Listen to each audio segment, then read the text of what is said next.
అయి కుమారుని కనును ఆయనకు ఇమ్మానుయేలు అను పేరు పెట్టుదురు అని ప్రభువు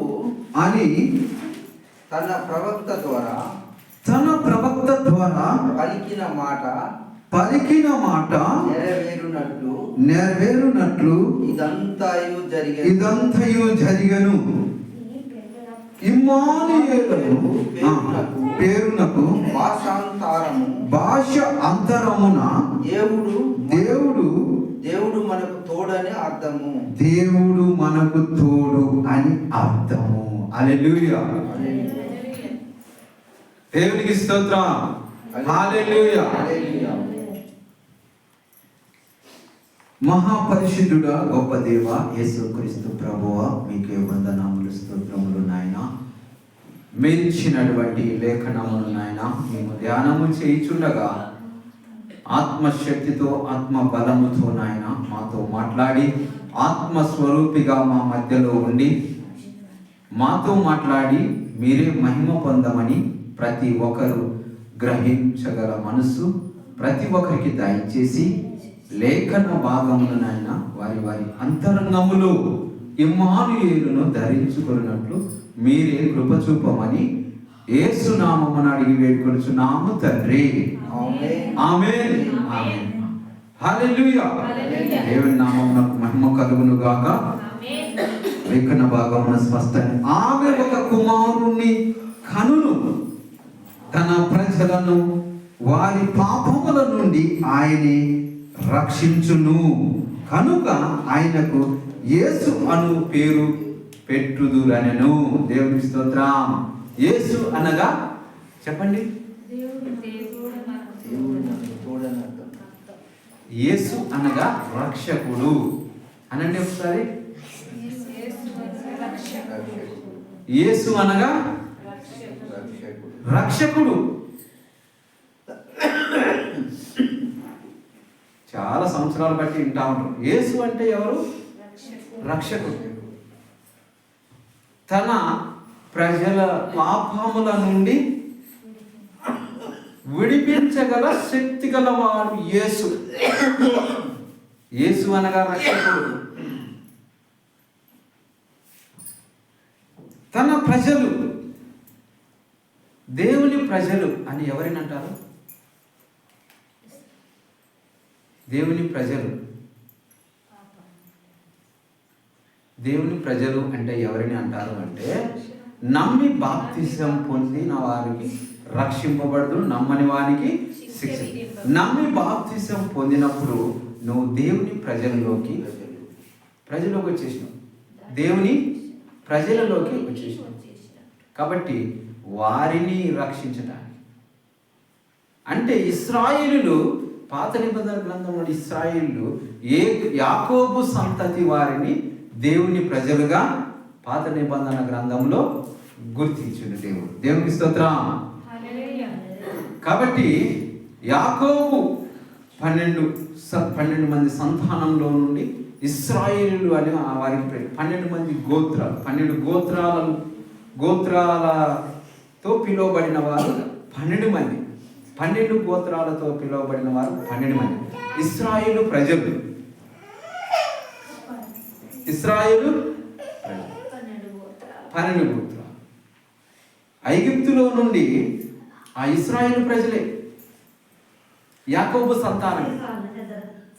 ఐగుప్తులో నుండి మోషే ద్వారా పాలు తేనెలు ప్రవహించు దేశంనకు ఆ ప్రాంతానికి తీసుకురాబడ్డారు ఇశ్రాయేలు ప్రజలు. అక్కడి కానాను ప్రదేశానికి వచ్చినప్పుడు దేవుణ్ణి ఏం చేసింది? విసర్జించింది. ఎన్నో మార్లు విసర్జించింది. పాలు తేనెలు పాలస్తీనా, ఇప్పుడున్నటువంటి పాలస్తీనా, పాలు తేనెలు ప్రవహించు దేశం పాలస్తీనాలో. ఇప్పుడు ఇజ్రాయేల్ దేశం పక్కన పాలస్తీనా ఉన్నది. ఇజ్రాయేల్ దేశం పక్కన పాలస్తీనా ఉంది.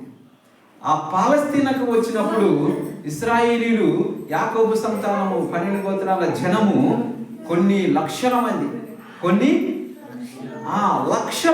అక్కడ వివిధ ప్రాంతాల్లో డివైడ్ అయి ఉండి, వివిధ ఏరియాలలో ఉండి నీకు ఆ ప్రాంతం, ఈ గోత్రం వాళ్ళకి ఈ ప్రాంతం, ఈ ప్రాంతం అని ఉండి అక్కడ వారందరూ ఒక ప్రాంతంలో నివసిస్తుండగా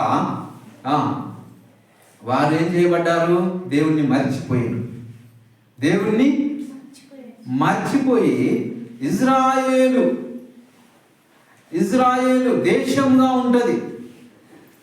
వారు ఉన్నత స్థానంలో ఎదుగుతారు అని యాకోబు ద్వారా పిలువబడినటువంటి ఇజ్రాయేలు ప్రజలు, యాకోబు సంతానాన్ని దేవుడు ఆశీర్వదించి ఉన్నత స్థానంలో ఉంచుతానన్నాడు. అదేవిధంగా ఇప్పుడు ప్రపంచంలోని ఇజ్రాయేల్ దేశాన్ని ఓడించే దేశము లేదు. ఇజ్రాయేల్ ప్రజలకు ఇచ్చినటువంటి జ్ఞానముతో నింపబడి ఉన్నారు. వారు ఇజ్రాయేల్ ప్రజలు దేంతో నింపబడి ఉన్నారు? జ్ఞానముతో. ఎదిగిన కొద్దీ దేంతో నింపబడాలి అట?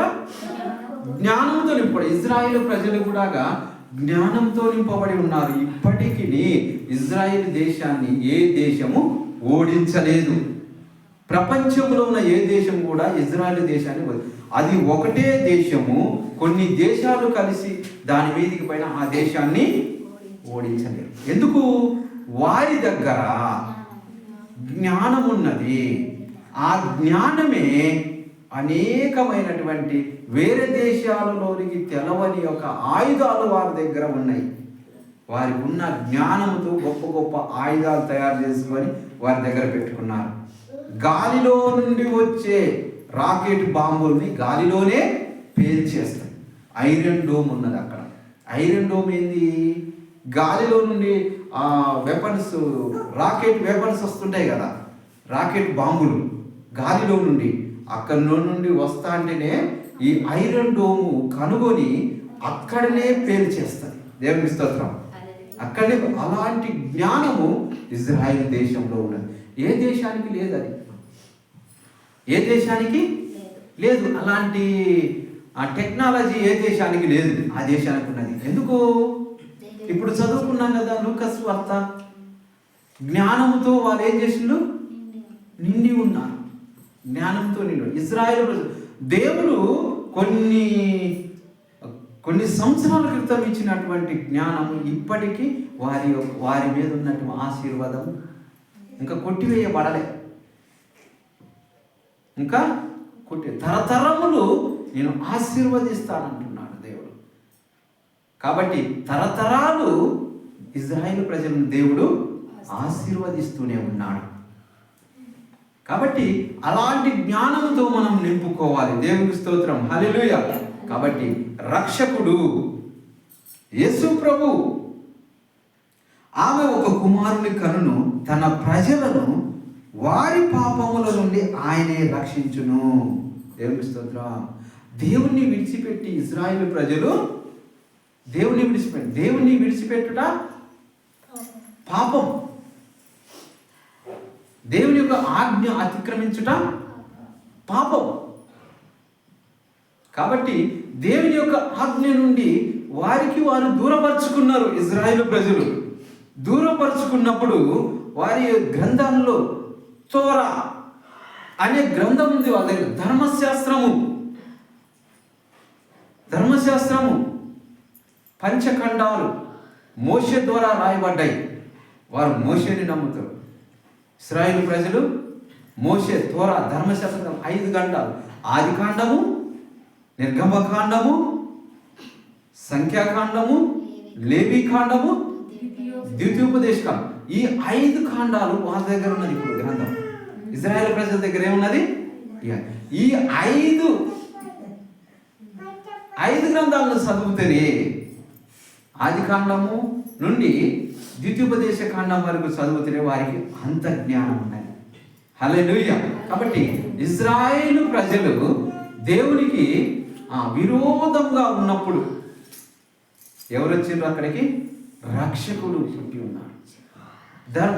ఆదికాండంలో రక్షకుడు పుడతాడు. కన్య గర్భమందు రక్షకుడు పుట్టి ఉన్నాడు. ఆయనే ప్రభు అయిన యేసు. ఆయనకు పేరు పెట్టబడును. యేసు అనగా రక్షకుడు.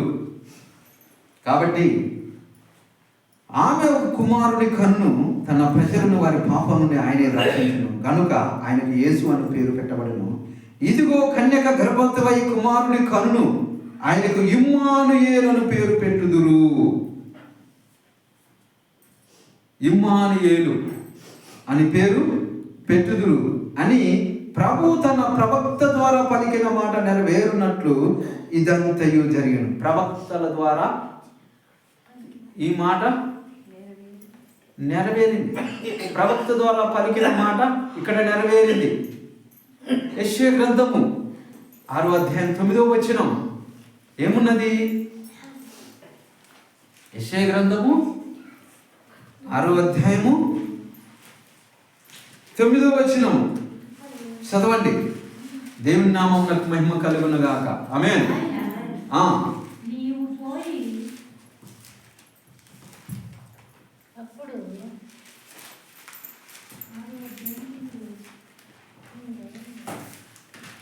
యెషయా గ్రంథం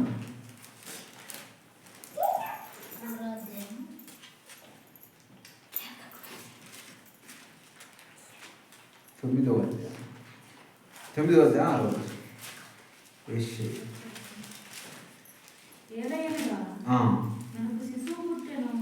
ఏలైనగా మనకు శిశువు పుట్టెను, మనకు కుమారుడు అనుగ్రహింపబడెను, ఆయన భుజముల మీద రాజ్యభారముండును.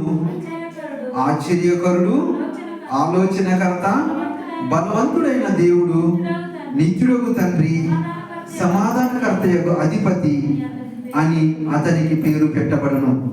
దేవునికి స్తోత్రం. హల్లెలూయా. ఎలాగనగా మనకు శిశువు పుట్టెను. శిశువు పుట్టెను. శిశువు చూసి జ్ఞానులు ఆయనను పూజించిరి. ఆయనను పూజించి లూకాసు వార్త ఆయన గురించి అక్కడ బాగా తెలుపబడ్డది, యజమానుడుగా. కాబట్టి అతని భుజం మీద రాజ్యభారం ఉండును. ఆయన ఆశ్చర్యకరుడు, ఆలోచనకర్త, నిత్యుడగు తండ్రి, సమాధానకర్త, అధిపతి అని అతనికి పేరు పెట్టబడును. ఎన్ని పేర్లు ఉన్నాయట? ఎన్ని పేర్లు ఉన్నాయి అక్కడ? చదవండి. అన్ని పేర్లు. ఆశ్చర్యకరుడు, ఆలోచనకర్త, బలవంతుడైన దేవుడు, నిత్యుడగు తండ్రి, సమాధానకర్త, అధిపతి. సమాధానానికి అధిపతి. సమాధానం కావాలనుకున్న వారు సమాధాన అధిపతి దగ్గరికి మనం పోవాలి. సమాధానం కావాలి. డబ్బు ఉన్న వారి దగ్గరికి డబ్బు లేని వారు పోతారు. సమాధానం ఎవరి దగ్గర ఉందో వారి దగ్గరికి పోతే నీకు సమాధానం దొరుకుతుంది. శాంతి ఎవరి యొద్ద ఉందో వారి దగ్గరికి పోతే నీకు శాంతి అనేది దొరుకుతుంది. దేవునికి స్తోత్రం. హల్లెలూయా. కాబట్టి మనం ఏం చేయాలి? ఇవన్నీ మనం కోల్పోయినప్పుడు, ఇవన్నీ మనలో నుండి దూరమైనప్పుడు మనం మరలా తిరిగి పొందుకోవాలి. అంటే మనం ఏం చేయాలి? తిరిగి మనం సమాధానం కోల్పోయినప్పుడు సమాధానం పొందుకోవాలంటే సమాధానం కర్త యొద్దకు పోయినప్పుడు అదంతా పొందుకుంటాం. దేవునికి స్తోత్రం. హల్లెలూయా. ప్రవక్త ద్వారా పలికినటువంటి మాట నెరవేరునట్లు ఇదంతయు జరిగెను. ఇమ్మానుయేలు పేరునకు భాషాంతరమునుగా దేవుడు మనకు తోడు. ఇమ్మానుయేలు అంటే అర్థమైంది, దేవుడు మనకు తోడు అనేది. ఎక్కడ దేవుడు మనకు తోడు? భాషాంతరమున దేవుడు మనకు తోడు. ఇమ్మానుయేలు అను పదము అంతరంగంలో ఏముందట? ఇమ్మానుయేలు అనే పదము అంతరంగములో దేవుడు మనకు తోడు ఉన్నది. దేవునికి స్తోత్రం. హల్లెలూయా. ఎక్కడున్నదట? ఇమ్మానుయేలు అనే పదము అంతరంగములో దేవుడు మనకు తోడు. ఈ బెలూను అంతరంగంలో ఏముంది? ఈ బెలూన్ ఈ గాలి ఇది ఉందా? గాలి బుగ్గ. ఈ గాలి బుగ్గల లోపల ఏమున్నది? గాలి ఉంది. గాలి ఉందని తెలుస్తుందా? గాలి ఉందని తెలుస్తుందా? మరి ఇమ్మానుయేలు అనే పదం ఉందా? దాని అంతరంగంలో ఏముంది? అంతరంగంలో ఏముంది? దేవుడు మనకు తోడు. దేవుడు మనకు తోడు. ఈ బెలూన్ లోపల గాలి ఏ విధంగా ఉందో ఇమ్మానుయేలు దాని లోపల ఏమున్నది? దేవుడు మనకు తోడు. మరి మన అంతరంగంలో ఉందా? మన అంతరంగంలో ఏముండాలి? ఇమ్మానుయేలు కలిగి ఉండాలి. మనం ఇమ్మానుయేలుని, యేసు ప్రభును కలిగి ఉన్నప్పుడు ఆయనకి ఇమ్మానుయేలు అని పేరు. రక్షకుడు, దేవుడు మనకు తోడు. మన అంతరంగంలో ఉండాలి. కాబట్టి మన అంతరంగంలో దేవుడు ఉన్నాడా? పరిశీలించుకోండి దేవుని బిడ్డారా. దేవుని నామమునకు మహిమ కలుగును గాక.